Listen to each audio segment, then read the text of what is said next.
সাংবাদিক দিলৱাৰ হুছেইন মজুমদাৰক গ্ৰেপ্তাৰ কৰালৈ যোৰহাট প্ৰেছ ক্লাবত প্ৰতিবাদী কাৰ্যসূচী। এপেক্স বেংকত সংঘটিত কোটি কোটি টকীয়া কেলেংকাৰী বাতৰি কৰিবলৈ গৈ বেংক কৰ্তৃপক্ষক প্ৰশ্ন সোধাই অপৰাধ হ'ল জ্যেষ্ঠ সাংবাদিক দিলৱাৰ হুছেইন মজুমদাৰ। কোটি টকাৰ কেলেংকাৰী হোৱাৰ অভিযোগ উঠিছে আৰু এটা সংগঠনে কালি তাত প্ৰতিবাদ কৰিছে। তেওঁ সাংবাদিকৰ ধৰ্ম ৰক্ষা কৰি তাৰ পৰিচালন সঞ্চালকজনক প্ৰশ্ন সুধিবলৈ গৈছিল। এনে অৱস্থাত ষড়যন্ত্ৰমূলকভাৱে তেওঁ গ্ৰেপ্তাৰ কৰি গোটেই কেলেংকাৰীটোৱে জাপ দিবলৈ চেষ্টা কৰা হৈছে বুলি আমাৰ সন্দেহ হৈছে। আৰু যিহেতু এই কেলেংকাৰীত এজন বিজেপি বিধায়কৰ নামো সাঙুৰ পাইছে, গতিকে শাসক পক্ষ ষড়যন্ত্ৰমূলকভাৱে এই কেলেংকাৰীত জাপ দিয়াত জড়িত হৈছে বুলি আমি সন্দেহ কৰিছো। আৰু যোৰহাট প্ৰেছ ক্লাবে আমি যিকোনো পৰিস্থিতিত তেওঁক মুক্তি দিয়াৰ দাবী জনাইছো। দাগী অপৰাধীৰ দৰে দীৰ্ঘ সময় ধৰি পাণবজাৰ আৰক্ষী থানাত আবদ্ধ কৰি ৰখাৰ অন্তত সাংবাদিক মজুমদাৰক ষড়যন্ত্ৰমূলকভাৱে মাজনিশা গ্ৰেপ্তাৰ কৰে। আৰু এই কাৰ্যত যোৰহাট প্ৰেছ ক্লাবে তীব্ৰ গৰিহণা দিয়াৰ লগতে আৰু সাংবাদিকজনক শীঘ্ৰে মুকলি কৰি দিবলৈ দাবী জনায়। গৰিহণা দিছো এইটো ভাষা নাই, কাৰণ তেওঁ আজি সাংবাদিকে আপোনালোকে মোক পৰা বাইক লৈছে প্ৰশ্ন সুধিবই। প্ৰশ্ন সোধা অধিকাৰ আচলতে খৰ্ব কৰিব নোৱাৰে।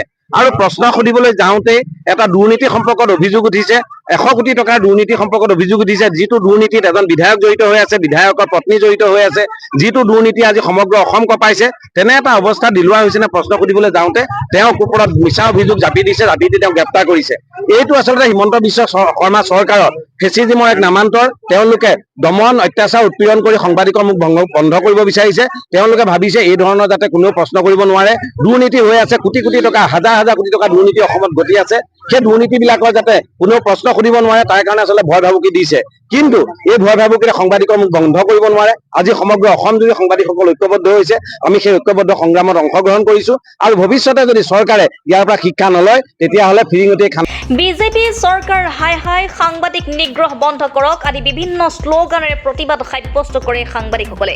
সৰ্বসাধাৰণ ৰাইজ তথা সংবাদ মাধ্যমৰ মুখ বন্ধ কৰাৰ বাবে ৰাজ্য চৰকাৰখনে এই নিকৃষ্ট ষড়যন্ত্ৰত লিপ্ত হৈছে বুলি যোৰহাটৰ সাংবাদিকসকলে চৰকাৰখনৰ শেহতীয়া কাৰ্যকলাপে সুস্থ গণতন্ত্ৰৰ বাৰ্তাবাহক সাংবাদিক আৰু সংবাদ মাধ্যমৰ প্ৰতি চৰম ভাবুকি কঢ়িয়াই আনিছে বুলি উল্লেখ কৰে প্ৰতিবাদী সাংবাদিকসকলে। জ্যেষ্ঠ সাংবাদিক তথা গুৱাহাটী প্ৰেছ ক্লাবৰ সহকাৰী সম্পাদক দিলৱাৰ হুছেইন মজুমদাৰক অতি শীঘ্ৰে মুকলি কৰি দিবলৈ চৰকাৰক দাবী জনাইছে যোৰহাট প্ৰেছ ক্লাবে। যোৰহাটৰ পৰা অনুপম বৰাৰ ৰিপৰ্ট, ৰিপৰ্টাৰ লাইভ। ক্ৰছ কাৰেণ্টৰ জ্যেষ্ঠ সাংবাদিক গুৱাহাটী প্ৰেছ ক্লাবৰ সহকাৰী সম্পাদক দিলৱাৰ হুছেইন ডাঙৰীয়াৰ যি এক এপেক্স বেংকৰ দুৰ্নীতিৰ বিৰুদ্ধে মাত মতাৰ অভিযোগত তেওঁক যি আটক কৰা হৈছে, সেই কাৰ্যসূচী, সেই কাৰ্যৰ আমি ঘৃণা প্ৰকাশ কৰিছো, সেই কাৰ্যৰ প্ৰতিবাদ আমি কৰিছো।